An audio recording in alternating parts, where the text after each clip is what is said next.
Two great mysteries dominate our lives, love and money. What is love is a question that has been endlessly explored in stories, songs, books, movies, and television. But the same cannot be said about the question, what is money? It's not surprising that monetary theory hasn't inspired any blockbuster movies, but it was not even mentioned at the schools most of us attended. For most of us, the question, where does money come from, brings to mind a picture of the mint printing bills and stamping coins. Money, most of us believe, is created by the government. It's true, but only to a point. Those metal and paper symbols of value we usually think of as money are indeed produced by an agency of the federal government called the Mint. But the vast majority of money is not created by the Mint. It is created in huge amounts every day by private corporations known as banks. Most of us believe that banks lend out money that has been entrusted to them by depositors. Easy to picture, but not the truth. In fact, banks create the money they loan, not from the bank's own earnings, not from the money deposited, but directly from the borrower's promise to repay. The borrower's signature on the loan papers is an obligation to pay the bank the amount of the loan plus interest, or lose the house, the car, whatever asset was pledged as collateral. That's a big commitment from the borrower.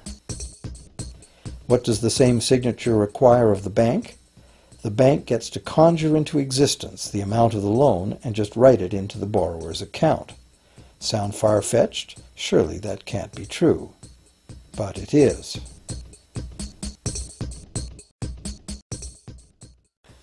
To demonstrate how this miracle of modern banking came about, consider this simple story, the goldsmith's tale. Once upon various times, pretty much anything was used as money. It just had to be portable, and enough people had to have faith that it could later be exchanged for things of real value, like food, clothing, and shelter. Shells, cocoa beans, pretty stones, even feathers have been used as money. Gold and silver were attractive, soft, and easy to work with, so some cultures became expert with these metals. Goldsmiths made trade much easier by casting coins, standardized units of these metals whose weight and purity was certified. Well, to protect his gold, the goldsmith needed a vault, and soon his fellow townsmen were knocking on his door, wanting to rent space to safeguard their own coins and valuables. Before long, the goldsmith was renting every shelf in the vault and earning a small income from his vault rental business. Years went by, and the goldsmith made an astute observation. Depositors rarely came in to remove their actual physical gold, and they never all came in at once.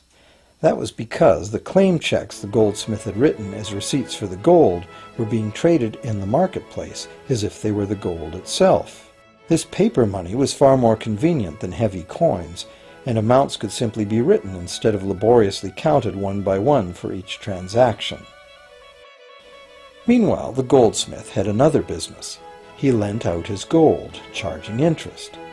Well, as convenient claim check money came into acceptance, borrowers began asking for their loans in the form of these claim checks instead of the actual metal. As industry expanded, more and more people asked the goldsmith for loans. This gave the goldsmith an even better idea. He knew that very few of his depositors ever removed their actual gold, so the goldsmith figured he could easily get away with lending out claim checks against his depositors' gold, in addition to his own. As long as the loans were repaid, his depositors would be none the wiser and no worse off, and the goldsmith, now more banker than artisan, would make a far greater profit than he could by lending only his own gold. For years, the goldsmith secretly enjoyed a good income from the interest earned on everybody else's deposits.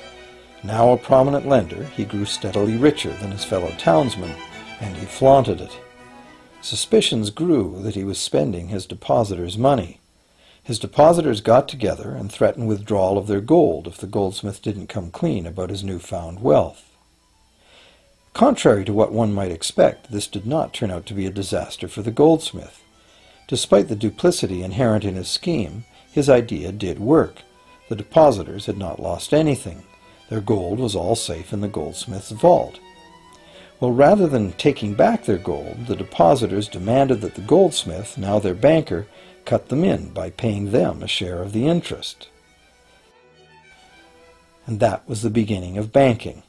The banker paid a low interest rate on deposits of other people's money that he then loaned out at a higher interest. The difference covered the bank's cost of operation and its profit. The logic of this system was simple, and it seemed like a reasonable way to satisfy the demand for credit. However, this is not the way banking works today. Our goldsmith banker was not content with the income remaining after sharing the interest earnings with his depositors, and the demand for credit was growing fast as Europeans spread out across the world. But his loans were limited by the amount of gold his depositors had in his vault. That's when he got an even bolder idea. Since no one but himself knew what was actually in his vaults, he could lend out claim checks on gold that wasn't even there. As long as all the claim check holders didn't come to the vault at the same time and demand real gold, how would anyone find out?